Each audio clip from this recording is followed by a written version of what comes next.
कक्षा 7वीं हिंदी पाठ 4 मौसी। इसमें हम अभ्यास के सभी प्रश्न उत्तर को हल करेंगे। जिसमें प्रश्न पहला है, बच्चों को मौसी ने सितारों जड़ा आसमान कैसे दिखाया। उत्तर है, मौसी ने नीले रंग के पल्ले पर झिलमिलाते सितारे टाक रखे थे। किसमें झिलमिलाते सितारे टाक रखे थे? नीले रंग के पल्ले पर।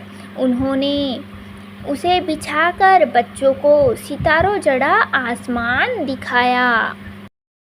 प्रश्न दूसरा, नन्हे बच्चे मौसी का दामन कब छोड़ते थे। उत्तर है, बच्चे जब बड़े होकर मिडिल स्कूल में जाने लगते तो मौसी का दामन छोड़ देते थे।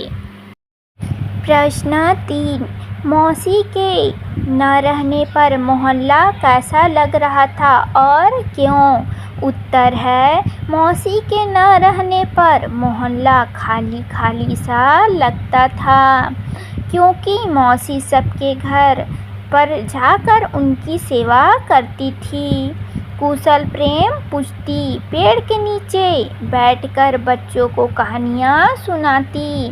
पेड़ के नीचे बैठकर बच्चों को क्या सुनाती? कहानियाँ सुनाती। बच्चों को स्कूल लाने ले जाने का काम करती। इस प्रकार वह सभी से प्रेम भाव से रहती, सबका सहयोग करती थी।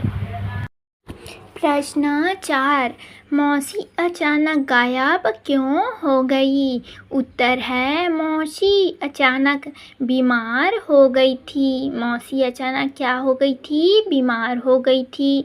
वह बिज्जू के यहाँ थी, इसलिए गांव में दिखाई नहीं दे रही थी। प्रश्न 5, मौसी अपने बारे में सवाल पूछने पर क्या क्या जवाब देती थी। उत्तर है, मौसी अपने नाम के पूछने पर कहती कि मेरा नाम मौसी है।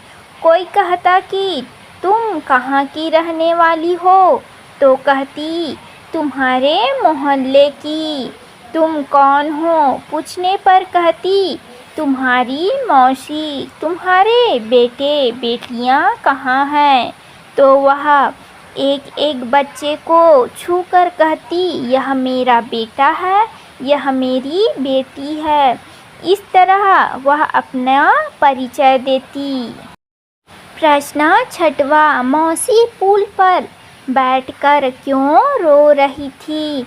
उत्तर है, मौसी गांव छोड़कर जा रही थी, इसलिए पुल पर बैठकर रो रही थी। प्रश्न 7, लड़कों ने मौसी के लिए क्या क्या किया। उत्तर है, जब लड़कों को पता चला कि मौसी हमें छोड़कर जा रही है तो वे नहीं माने और मौसी को ज़बरदस्ती एक खाट में बिठाकर वापस मोहल्ले में ले आए। किसी ने उसे एक कटोरा दूध लाकर दिया, किसी ने उसके इलाज के लिए डॉक्टर बुलाया। यहाँ तक कि मौसी रात को हमें छोड़कर ना चली जाए, इसलिए बारी बारी पहरा देने की योजना भी बना डाली। जब मौसी ने ना जाने का वचन दिया तब कहीं जाकर उन्हें तसल्ली मिली।